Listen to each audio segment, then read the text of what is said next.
All right, I think we're finally live. It's only taken me over an hour plus to get this working. Uh, we ended up having to download multiple software that YouTube told me to download just to get this to work. Um, and after about 10 different softwares that it told me that I needed to try, I finally got one that worked. Even a pro version that I tried a free trial of and that didn't work even. So, anyways, uh, we're learning this YouTube stuff, so hopefully everybody's going to be able to still be here.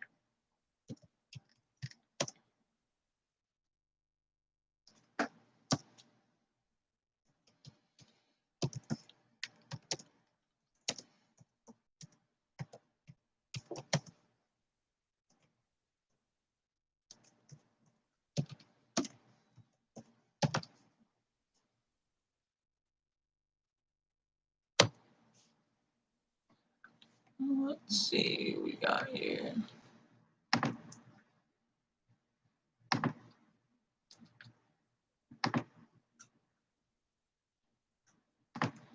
You have to bear with me. The software we ended up having to use is Firefox, and I'm really not that up on that. So.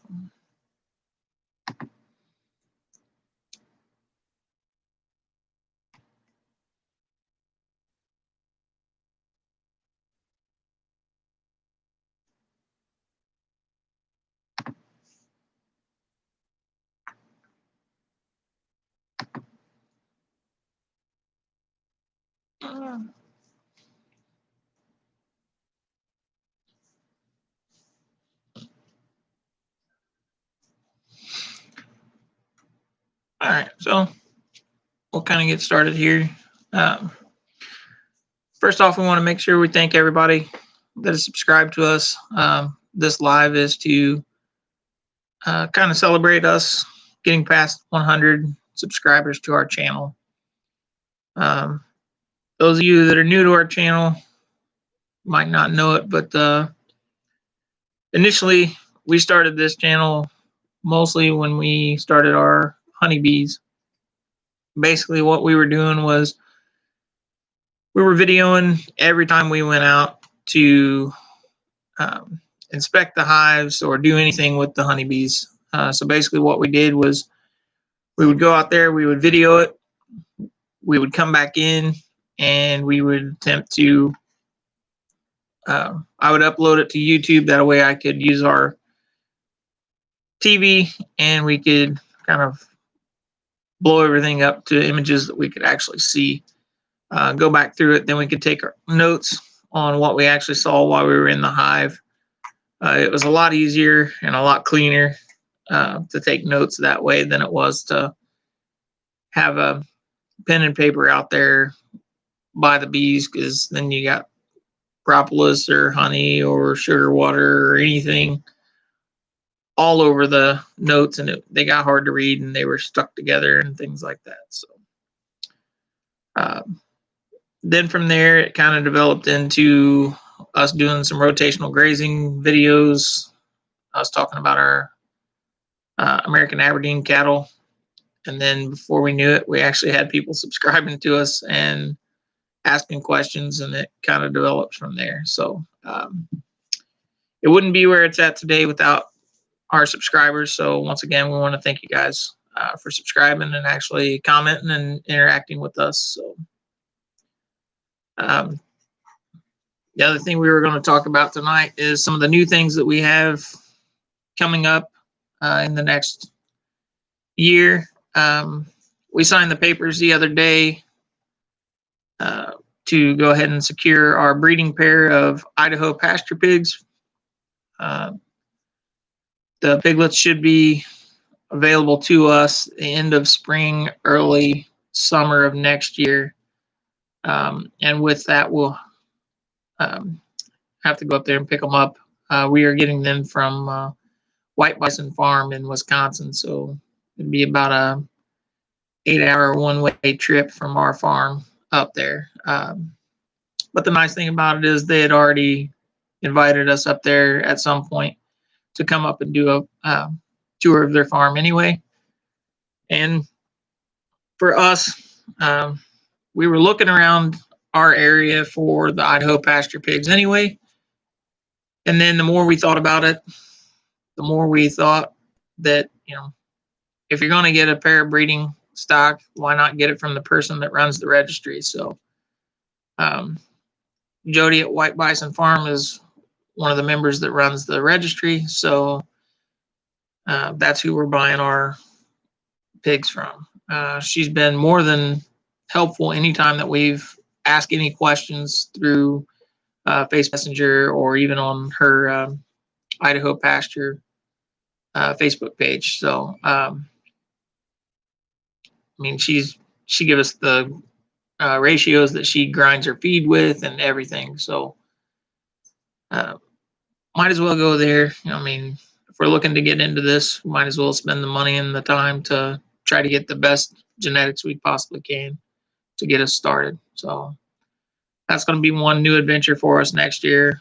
The next one that we're working on is the dairy goats. We kind of started those this year, but we haven't bred them for next year yet. We're working on make sure their CAE tests come back negative before we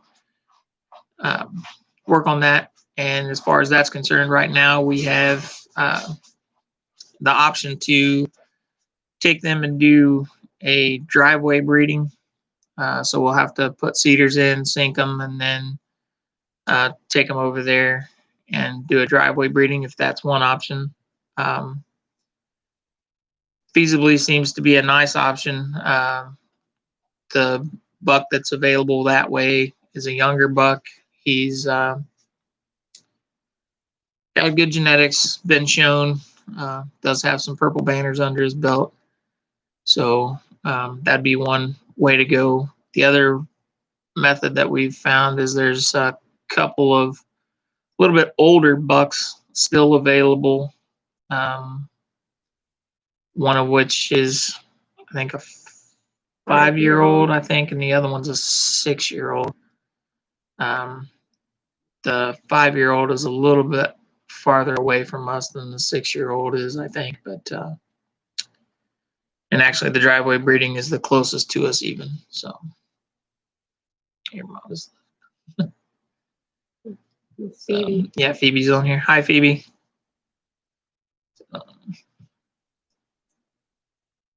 All right, but other than that, we're trying to continue on with our rotational grazing. We're going to work on more fencing around here. That way we can permanently move them every day instead of area in the back that when we bought the place in 2005 was a nice pond that we were able to fish in, and then realized that it wasn't sealed because we bought it in May of 2005, so it looked nice with all the April rain we had. Then about August of that year, it went from being about a half an acre pond down to a overgrown mud puddle, really. So I'm assuming that when they dug it, they just didn't seal it very well. That, and there was horses running on the property before we got here, so I don't know if with it drying up over the years and them down in there running through it, I don't know how long they were here. So, but it just, either way, it didn't seal and didn't hold enough water in there to do anything other than stay stagnant when it was holding water, and had a bunch of bacteria there. So didn't want to take the chances of infertility in our cattle. So, and that just depends on who you talk to on that. One person says it won't hurt them. The other person says it will. Our vet says it will. So that's the statement I'm going to go with. So, what else do we have going on? Farmers market was new for us this year. We started out with one farmers market in Greenfield, a little bit south of us, about 20 minutes. And then about almost a month into it, we got contacted by Frankton Town Market, which is about 30, 35 minutes north of us, roughly. And we ended up doing that one as well and finished out the season with them just last Sunday. So it's opened up an opportunity for our farm to actually start bringing a little bit of income back instead of us just putting money in, and then not really seeing much of a return from it other than, we've sold a few cows here and there, but nothing on a regular basis to where now we've actually got a weekly income coming back for that. The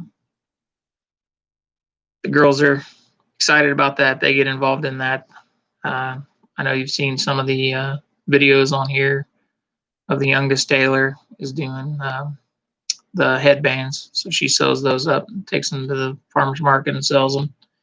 And then Michaela, she does the crochet videos on here, and then she also takes those items and sells them at the farmer's market. And she also, on the scarves that she does on the video, she started last year and basically challenged her mom to make some as well. And between the two of them, they made, what was it, about 20 something? 20 some of them in a little over 2 months or so, right before Christmas. And then we took those and donated them to a Christian center. That way we could give it to them before Christmas time. That way when it got cold, they could actually take care of needy people that wouldn't actually use those. So, and then this year we're doing the same thing. This year they are partnering up with a group out of Cicero that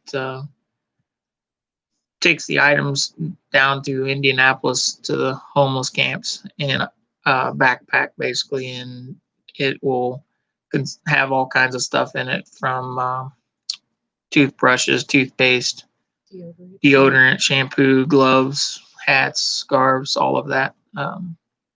They'll be taking that back just a little bit before Christmas of this year. So, all right. Does anybody have any questions for us? It says, have you thought of doing any online shop like Etsy for extra income? All right. Let's see. We have not thought about Etsy yet. I know from watching some of the other YouTube channels that we watch, like VW Family Farms, and I believe it was Arms Family Farms here recently just left Etsy, mostly because of the cost. And then as far as the other side of it is, like right now, our biggest income coming in is honey sales.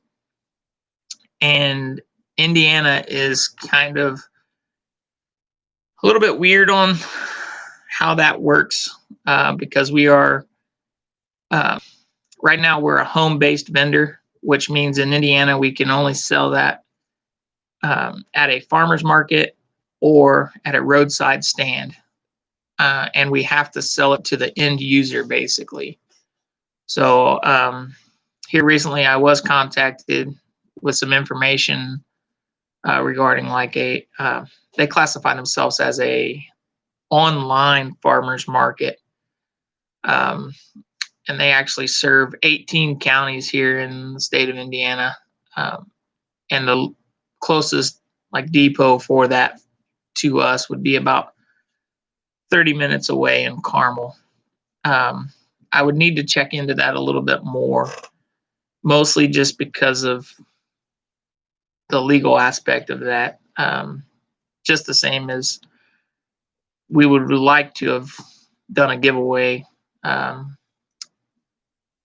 YouTube for, hitting the 100 subscribers, but with all the laws out there and how that works, with trying to follow YouTube's policy plus trying to find the state laws that would go into effect for that. It tells you to follow the lottery laws, which is basically because it would be a lottery style draw. It would be random to pick the winner. So that didn't work either. Pretty much the biggest thing that we have going forward right now, as another avenue for income, is we were just recently approved for a program around here called Indiana Grown. So we're still working with them to see exactly how that's going to work for us. I know we've seen other businesses around us that display their logo. Basically, it's a free service, and they help market for you. When people go to their website and look up trying to buy things from like a local farmer, they will actually shows your location on a map if you allow them to, and then they can come in contact with you. And it basically gives a list of what you have for sale and have to offer.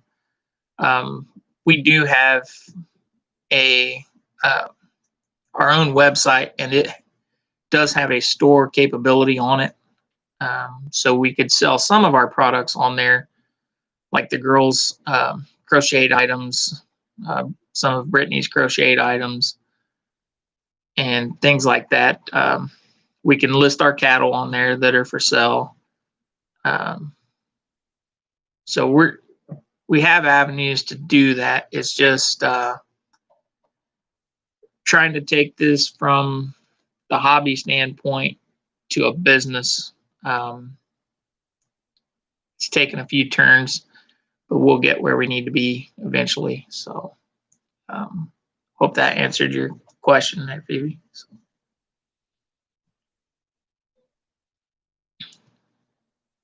Let's see.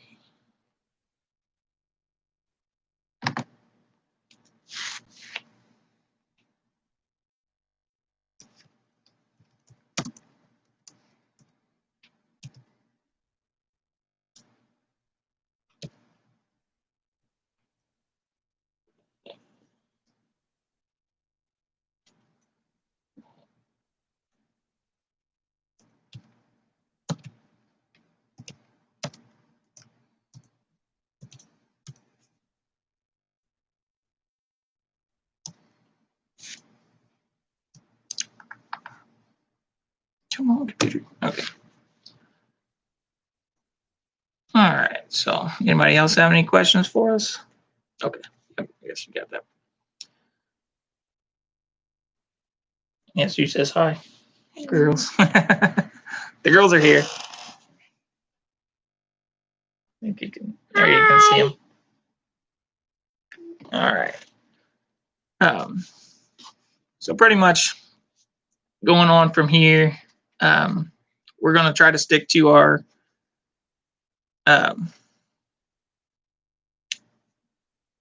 will we be selling the pigs next fall?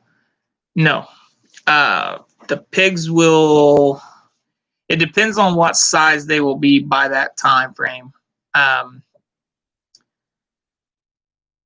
Currently, we have a deposit down on the pigs, but the pigs that we are purchasing are not even born at this time yet. So if we're not even going to get them until late spring, early summer, I don't believe that they will be, well, they're our breeding pairs, so they're not going to be for sale. And I don't believe that, depending on their age, I wouldn't have enough time, because the gestation on pigs is what, 100 and, I have to look that up again. We looked at it up the other day. I think the gestation on pigs was somewhere like 160, or maybe that was the goats, 165, 170 days. Stand by on that one. Brittany's trying to look it up right now. But I don't believe that's going to set us up for next fall. It would probably be best case scenario. 114 days. Okay, 114 days. So yeah, that's not going to give us enough time to get them to the size we need to get the breeding pair to before we could actually breed. That doesn't mean that we won't find feeders between now and then. And honestly, it doesn't mean that when we go up there to meet White Bison Farm, if they have some extras feeders available, it doesn't mean that we won't throw some on the trailer. Because, I mean, at this point, I'm making an 8-hour one-way trip with a 20-foot long trailer anyway. So it'll haul just the same if it's got 2 pigs in it or if it's got more. So I know we do have 3 people that have told me that they want pigs as soon as I have them. So we kind of have a waiting list going. If somebody wanted to be on that waiting list, then all they have to do is contact us, and we'll get. It just depends on how long they're willing to wait, I guess. But that's where we're at with that. And then the other option that we would have available for sale next year would be if the goats are going to kid, we would possibly have goat kids for sale, depending on what they are. If they're going to be female, then they're going to stay here. And if they're going to be a buck, then this first go around, we could sell it as a buck, or we could even weather it and sell it as a wether, or keep it as a wether and have another weed eater around here. So let's see what else we have. Well, the other thing would be the ducks and chickens. Oh, yes. About forgot that part of it. The other thing that we're going to be doing next year is Murray McMurray Hatchery has a homesteader package, basically, that they do. So, basically the gist of it is, as long as you order 350 birds within a year, then they give you a discounted rate, basically. So our plans on that is to make sure that we can get those. And it doesn't matter what increment you buy them, 10, 50, whatever, as long as you do the 350 in a year. So we're going to start and try to get chicks early March timeframe, and try to go all the way out until I would say we could probably get by with going to where the end date of processing would be like the end of September, as far as weather's concerned around here. But the girls are wanting us to get some more layers for our laying flock, more meat birds, and then we're going to do some khaki Campbell ducks, a couple of what are they, pekins or pekins, however you say that, Pekins. and then some turkeys. And let's see, do the girls have any hobbies? I know they're good at crocheting, etc., but what else do they like to do?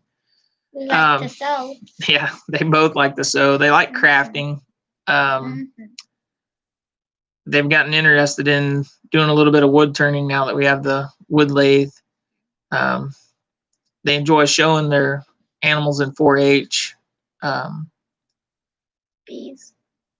They have their own hives for the honeybees. We normally, this time of year, we take some of their cows down to Louisville, Kentucky, and they show them there. And I mean, other than that, I mean, like normal kids, they like playing outside and riding bikes, those kind of things. Oh, and driving the tractor. Yeah, they really enjoy driving our tractor. So trying to teach them to drive. I figure if they can learn to drive the tractor now, then when it comes time to drive a car, it'll make it a lot easier. So let's see what else we got. Beef on processing, is that something we'll be doing also, or are you doing that for yourself? Currently we have enough steers on the ground right now to process out 3 this in 2021 and 2 more that'll be ready in 2022 that are already on the ground. The biggest problem that we're having right now is finding where to process it. Here in Indiana, everything is basically booked out. We supposedly have dates for the 3 in 2021, but the 2 of them are clear till the end of September.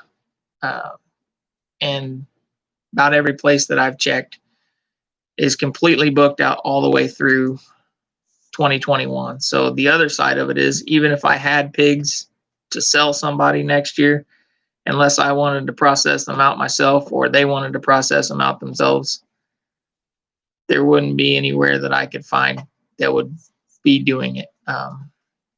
All the local ones within 50 miles of us are completely booked through 2021.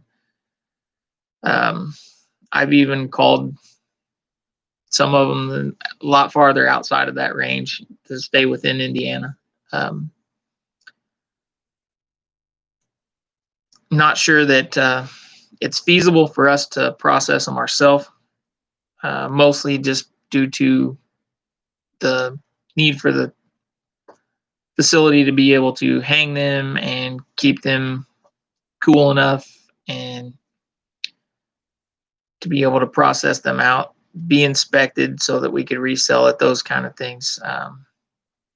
Lots of legal issues there as well to stay. I mean, it's one thing if we're doing it and processing it for ourselves to eat, but once it comes to where you're selling that for someone else, then it has to be USDA inspected. So by that time, you're talking a full-on processing facility. And for one, I don't have the knowledge right now to do that, nor do I have the time and the facilities to do that. So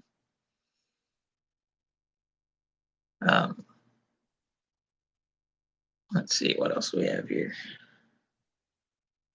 That's about it. All right. I think I've answered most of the questions I see, at least, or at least tried to.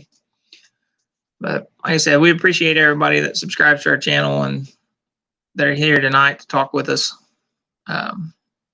Hopefully we've answered everybody's questions that we can. And if not, keep them coming and we'll keep answering them. As most of my family can tell you, I don't really have a problem talking with anybody. So. Isn't that right, girls? Right.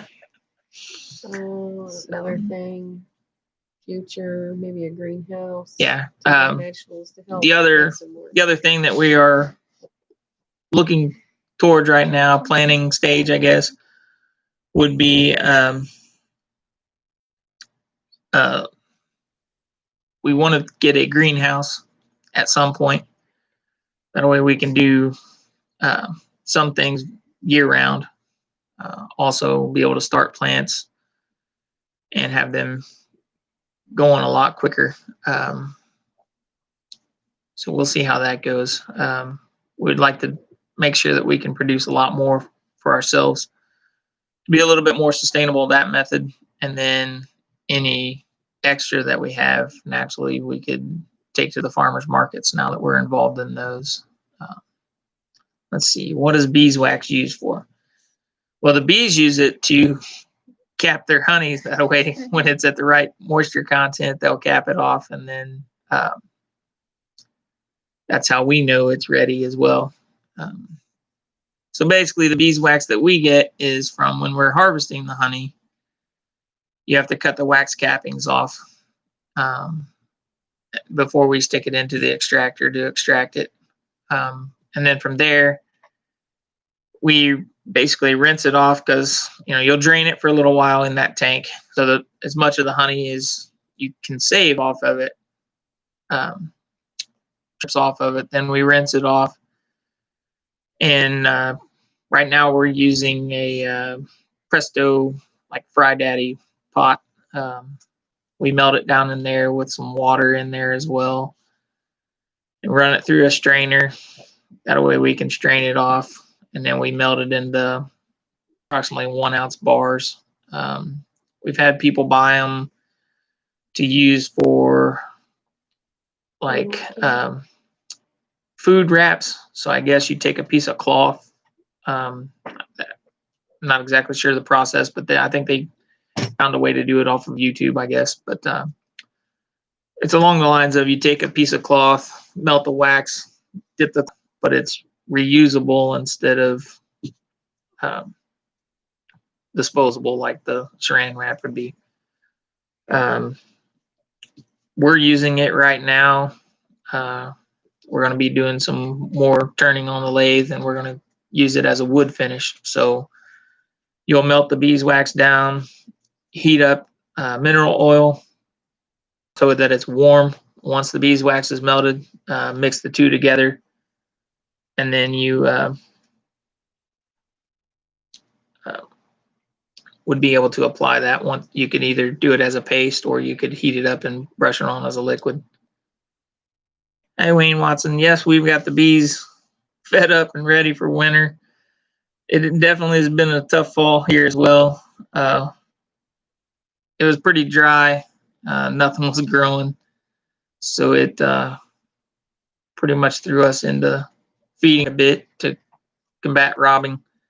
The only thing we really got left to do is we're going to go out this week and do another oxalic acid treatment. That way we can try to make sure the mite counts are down before we button everything up for the winter. So, but like I said, I actually found out the other day that it was usable for the wood finish by I was on a wood turning forum on Facebook and actually asked the question of what I should finish a honey dipper that I turned, and somebody posted on there beeswax. So when I ended up talking with that person, the next thing I know, I was mailing 10 bars to New Jersey. So they ended up buying 10 bars of beeswax from us. So then at the farmers market, there's a group there that does leather work. They bought some of them to use on their leather work.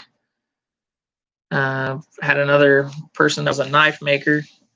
He bought it to use to lubricate his tools with, and also to use on the handles of his knives that he makes. So you can use it on your thread when you're sewing. Yeah, Brittany says you can use it on your thread when you're sewing as well. So let's see. I think you answered all questions. Trying to keep track of the questions as they come in and make sure I'm answering to everybody as they go. But I said we look forward to what next year is going to hold. It's going to be busy as usual. We pretty much stay busy around here.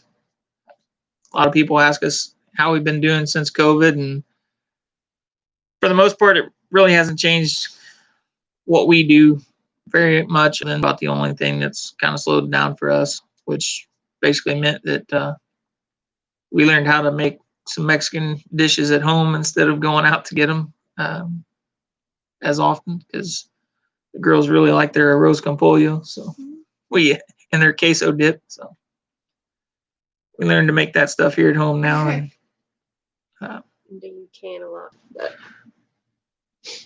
do we can a lot from our garden, I guess, is a question that's coming up. yep, it's right there. Oh, there it is now. Okay. Brittany does a lot of canning. I basically stay out of that as much as I can. She does, let's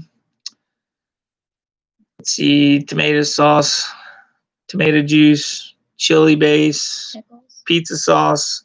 Spaghetti sauce. She keeps Taylor and I in, supplied with pickles Pickles. and more pickles and more pickles. And also, I do take those into work, and the guys there at work enjoy those as well. One time I done ketchup. When the apple tree was actually producing, we did apple butter and applesauce. But I think this year it got the frost got it right out of the gate, I think, because it was actually looking better and blooming, and then we got a late frost and a lot of wind right after that, and it pretty much blew everything off, I think. And then it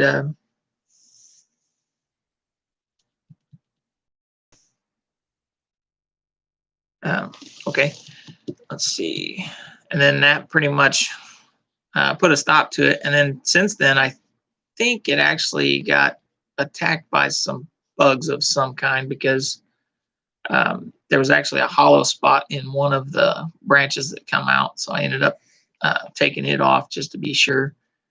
And the tree service that comes and drops mulch off for us, a couple of those guys are going to look at it, because you can actually prune the apple trees between November and March around here. So there's a couple of those guys that have a little bit more knowledge about it than I do. They're going to take a look at it and see if it's salvageable, or if I just need to drop it, and then I'll have some more wood to turn. So pretty much nothing goes to waste around here. Worst case, I've got a smoker. Of course, the one I use now is just a little pellet smoker, but we know enough people around here that other types of smokers that actually use wood chunks and charcoal, that if that apple tree comes down, I'm sure I can get rid of it pretty easy. So do we make soap? Right now we're trialing some of those. What are they called? Like cold process soap, I think is what she calls it. Then when the goats get pregnant, there's a chance there that we can do some things with the goat milk as well. As long as I don't drink it all. Or make ice cream. Or make ice cream with it. So speaking of ice cream, I got a bowl sitting right here.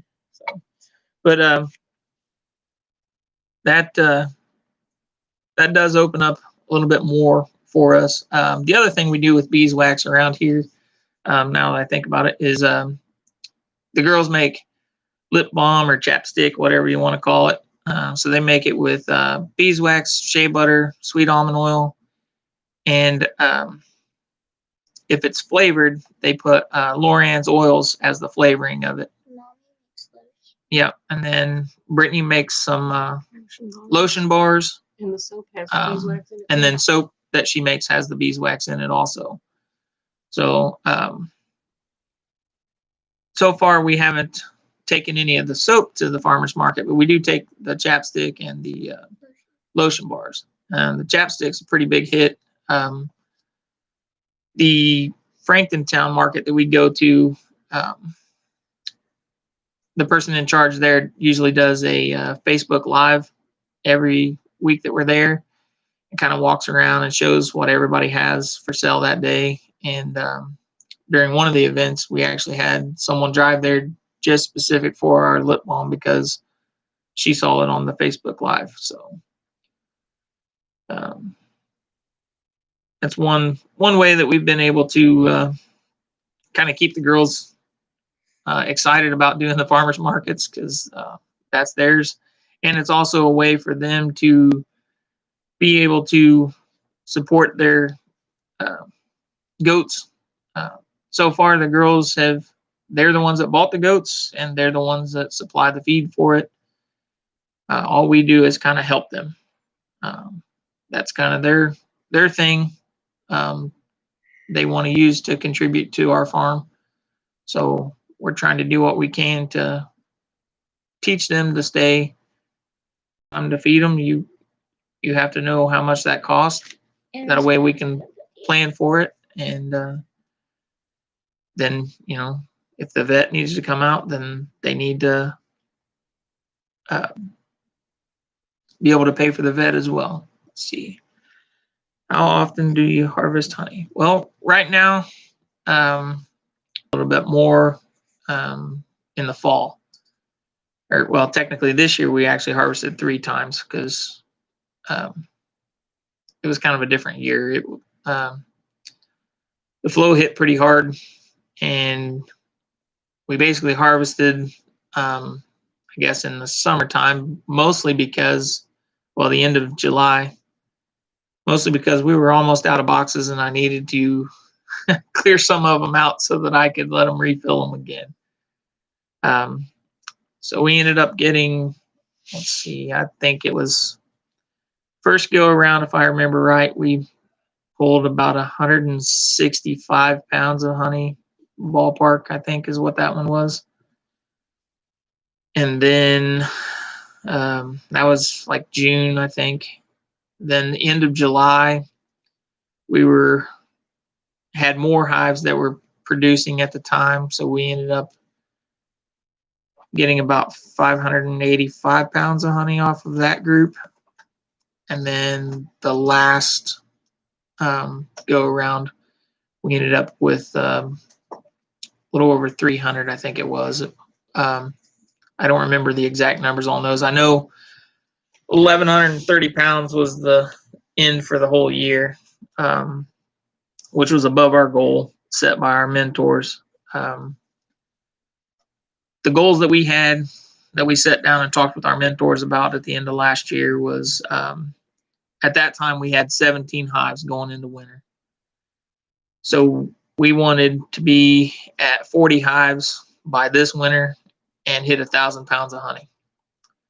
So we did hit 1,000 pounds of honey, but we weren't fortunate enough to be sustainable to have 40 hives this year. At one time we did, with nukes out there, we did end up having, I think we got up to almost 38 at one time. And a nucleus is just a smaller, like 5-frame colony for those that aren't really sure what I'm talking about. But so basically it's got a queen in it and it has 5 frames in there.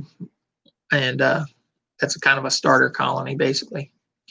So we ended up taking those nucleus colonies and filling in our production hives when we had a few of them that swarmed on us. Actually, one of our best queens that we had, we were grafting off of her and we were keeping the box packed out. That way we could create more cells in there, and we let it get too full and she left. But currently we have one of her daughters in that hive anyway, so we were able to replace it because of the fact that we learned how to graft our own queens this past year. Even the girls got involved in that. So Taylor here was able to get a few of hers to actually successfully create cells, and they actually emerged.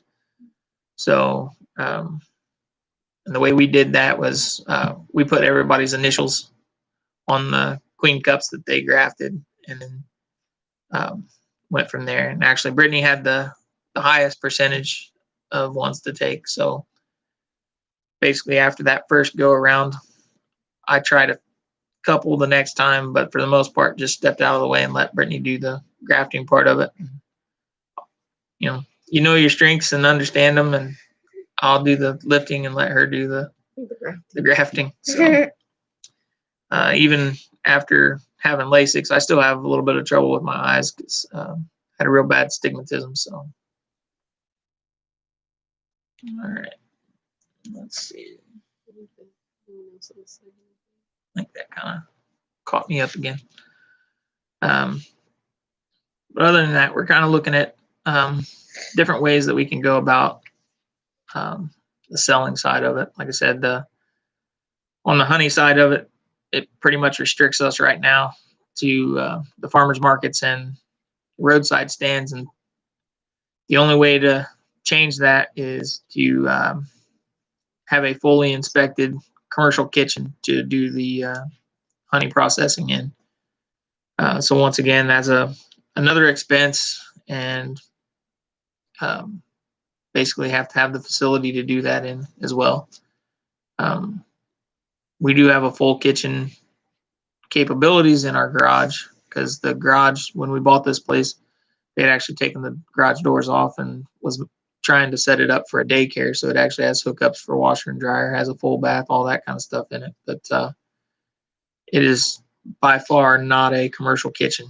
I mean, it is residential cabinets, and pretty much they used about the cheapest materials possible to create that. So it would take a lot of remodeling in there to get that to where it would be able to qualify as a commercial kitchen. So that's not really feasible or a possibility at this time either. It's baby steps. I mean, we got to choose certain avenues that we can do and go from there. But like I said, we can't open or work on opening up some of the stuff available on our website through the website store that is available on our website. We just I haven't opened it up yet. And with that, that comes into the play of having to be able to calculate shipping costs and all of that stuff as well. So there's definitely a lot of variables there. And then it gets into the issues of sales tax for this state versus some others, and having to be able, the website be able to calculate that out.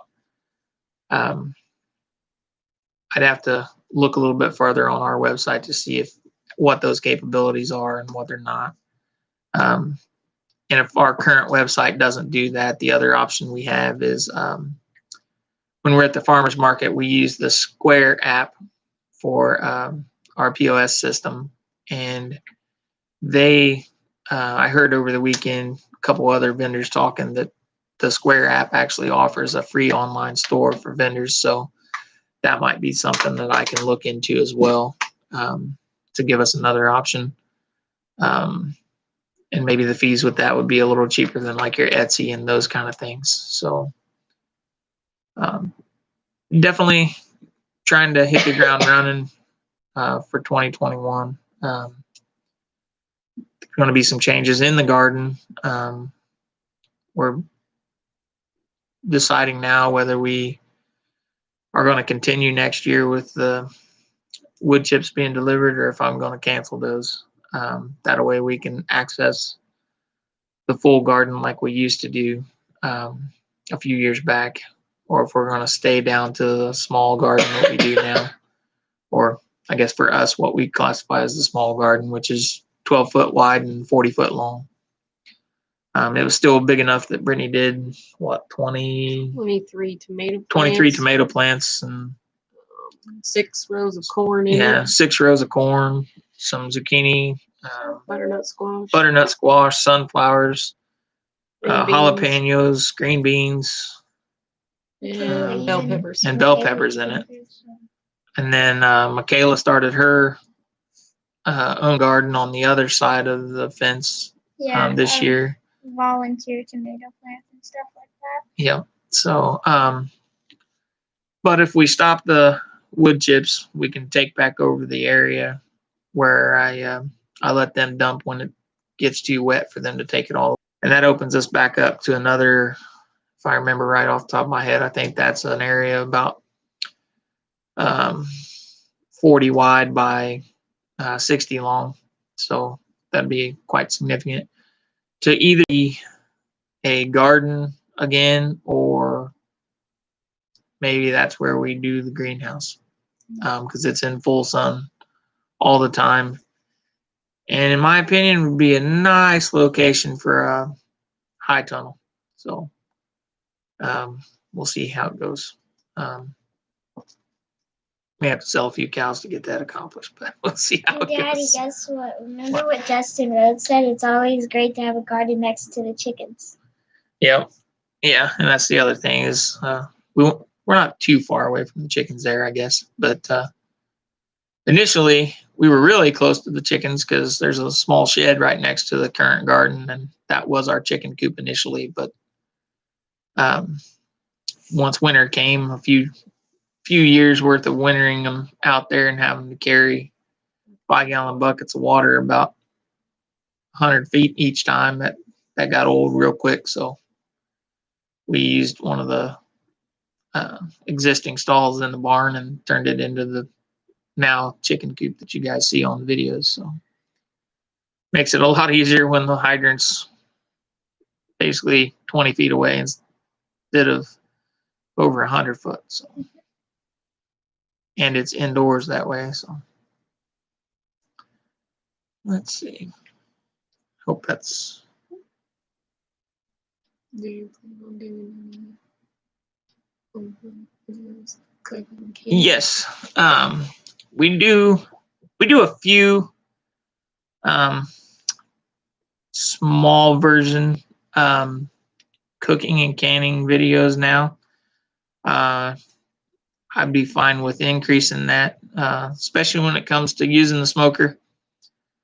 I enjoy grilling and using the smoker, and I do have one video that I posted on here. I'm sure that I think there's a playlist for it if I remember right, but I did beef bacon on the smoker last year, I think it was. Yeah, last year. So if you haven't seen that one yet, you might look that one up. But I could definitely do some more of those. When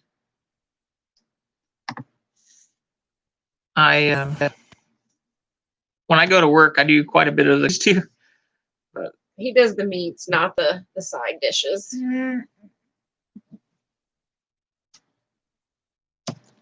But well, and plus it's a little bit different now because when we just had the infrared propane grill, it was right off the back porch, so I could do that. But I'm a little bit more protective of my smoker, so I end up it gets put away every time as soon as I'm done with it. So it's a little bit farther walk when I use it. It's kind of hard to keep up with the smoker and doing the side dishes inside, but we do have some pretty good recipes though. If you follow us on Facebook, some of our Facebook posts, which actually I need to get back on that. We kind of got busy with bees and busy with YouTube videos this year that I kind of slowed down on it. I was doing every Tuesday on our Facebook page. I was doing a recipe of some kind. Because I know, like, well, tonight for dinner we had taco soup, and that was one of the recipes that I did on there. But yeah, the beef bacon that I did, it is you make it out of the cut. It's called the beef plate, so it's the back side of like the short rib, and you'll take it and put it in a Ziploc baggie and season it with like salt and pepper. I put the rub in there on the video. It actually, and in the comments, I linked it to. And then you use pink curing salt, and you put it in the refrigerator for, I think it was like 3 to 5 days, if I remember right. And you turn it and kind of massage it every day, and then you put it on in the whole chunk, and then kind of sliced it as you needed it. And if you did it that way, it actually lasted, if I remember right, the post said that it would last like 14 days or something like that, as long as you were cutting it as you needed it. Versus if you went ahead and sliced it all the way, it wouldn't last as long as the in the fridge. So, but it, I thought it sounded amazing, honestly. And then when we did it and tasted it, it was different. I guess it's mostly because once you get used to pork bacon, and then you try to substitute, it's not the same by no means. It wasn't bad, but it wasn't pork bacon. My opinion was, like, when you first kind of take a bite of it, you kind of get that bacon flavor, and then it hits you with an aftertaste that you just chewed on a T-bone. So you, just the same as around here, we even eat deer bacon. There's a locker not too far from us that in Knightstown that makes deer bacon, and it's another one that it's a little bit different. It's kind of hard to, it's a little bit tougher to cook.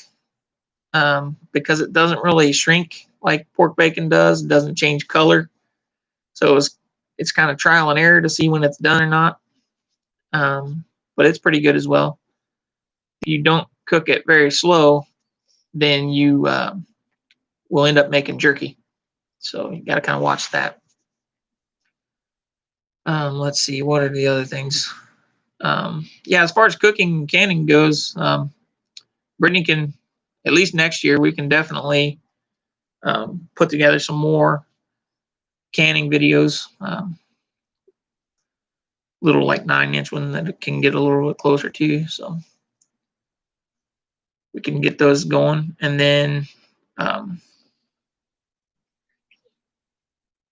yeah, we will try to make some more videos next year of, especially once the goats are milking. We'll do a few more of us separating out some cream, and then we can go over some like how we make the ice cream and the butter. We made butter from the goat's cream. The first time we made it, we'd basically just, once we had the cream, you just use a KitchenAid mixer with the whisk on it. And it tasted pretty good. We opted not to put salt in it, and I think that was kind of our mistake, because with doing that, it didn't last very long. So we need the salt more for a preservative, not so much for the flavoring part of it, I guess. So next go around, we'll try that again and add just a little bit of salt with it. Well, and that could just be the goat's milk, because Yeah. we noticed on that third day it starts to give Right. the different flavor too. So Yeah, it seemed like with the goat's milk versus the like cow's milk that most people are used to, pasteurizing the milk and just leaving it as raw milk in the refrigerator. So as soon as we would go out and milk, once we were done, one of us comes straight into the house with it and put it in an ice bath in the sink. That way we could chill it. And then you would run it through the filter and put it in the ball jar. Then when we stuck it in the fridge, we would put a Post-it note on top of the lid with the date and whether it was the morning being in there before you needed to use it for like cooking or something like that versus drinking. I didn't mind drinking it clear out till like day 7, but Brittany, she said even chocolate syrup didn't. You could basically, for her at least, she could taste what the goats were eating. So like their alfalfa pellets that they were eating, she could taste those about day 3 to 4. I couldn't taste it at all. So. I couldn't taste it, and she said, chocolate syrup wasn't even covering it up. So I didn't have a problem with it, but evidently her taste buds are a little more sensitive than mine are. So anyway. Hopefully next year both goats will be milking. Yeah. Yeah. Hopefully. If not, we'll make sure we get a second one to milk at least, because and then with that, we will definitely be looking at a automatic milker to have on hand, whether we need it as a backup, just in case the girls go and stay with one of the grandparents or something, and I'm at work, so Brittany's stuck by herself milking. She can. She'll have a backup plan to plug the goats up and do the milking that way instead of. But we came a long way with the goats. We first started. Brittany's video of milking alone was. Because you don't basically milk all through the year, so you have to get back in that routine of squeezing the teeth. Mm-hmm. Yep. Mm-hmm. So let's see. All right. Yep. Well. All right. Well, I want to thank everybody for being here with us tonight. Sorry it took us so long to get everything going.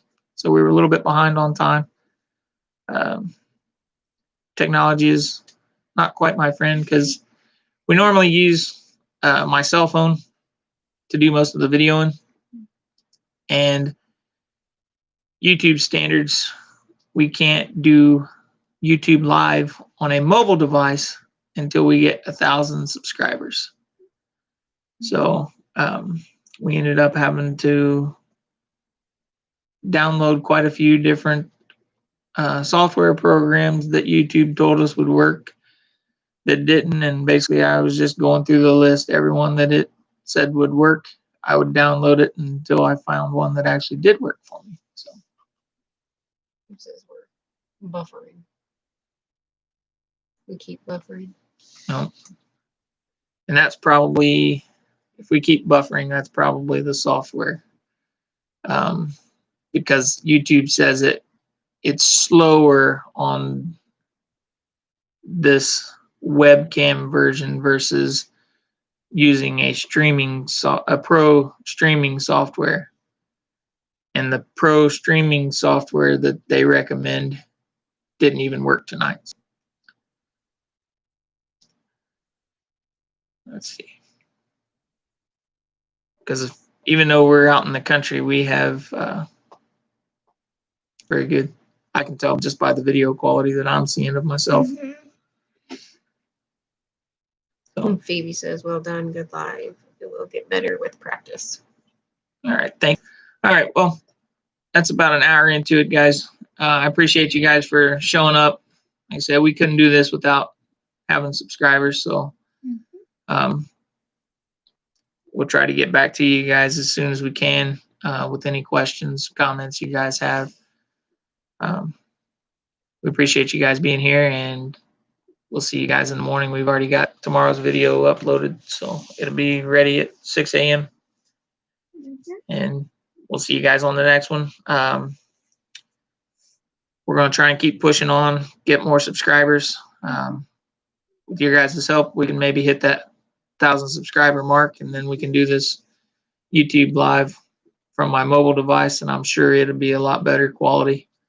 Probably start doing some more question and answer lives that way. So, Yeah, and if we get enough, we could just do a video with right. that too. Yep.